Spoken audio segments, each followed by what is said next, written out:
Bonsoir mesdames et messieurs, nous sommes ici pour vous présenter Boudu sauvé des eaux, un film de Jean Renoir, produit par Michel Simon en 1932. Nous pensons que ce film pourrait être intéressant car Jean Renoir a cassé les codes du vaudeville. C'est un genre théâtral du 19e siècle. De plus, Jean Renoir n'utilise pas de figurants, il s'inspire des passants qui sont venus regarder le tournage. Boudu, qui est interprété par Michel Simon, incarne parfaitement l'image du clochard. Il est mal élevé, mal habillé et mal coiffé. On peut voir ses mauvaises manières à certains moments du film, quand il recrache le vin offert par M. Lestingois et quand il tire ses chaussures avec les draps. De plus, il nous montre le refus des clochards par la société. Ce sont des personnes marginales qui sont donc montrées comme des personnes qu'il ne faut pas approcher, qui sont sales et peu fiables, ce qui est encore le cas de nos jours.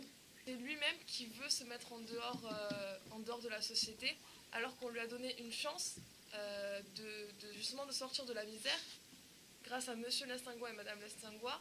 De plus, il a gagné à la loterie, ce qui rajoute en plus de l'aide pour qu'il s'en sorte. Et finalement, on voit que c'est de lui-même qui va se jeter à l'eau et reprendre ses habitudes de vouloir manger du saucisson, du pain et de mal s'habiller et de dormir dans la rue en fait. On est vraiment dans un film qui s'est complètement inspiré du théâtre. Et si vous observez bien la longue vue, on est spectateur derrière cette longue vue.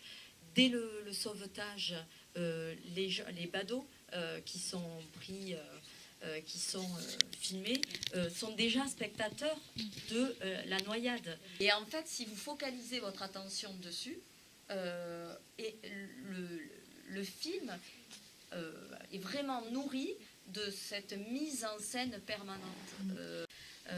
Quel regard on porte aujourd'hui sur ceux qui n'ont pas les codes, et est-ce que ceux qui sont justement sans abri, etc., sont toujours de libres penseurs, ou justement est-ce que la crise économique qui est actuelle et les problèmes de migration, etc., font qu'ils sont contraints, et quel est le regard de la société sur ces personnes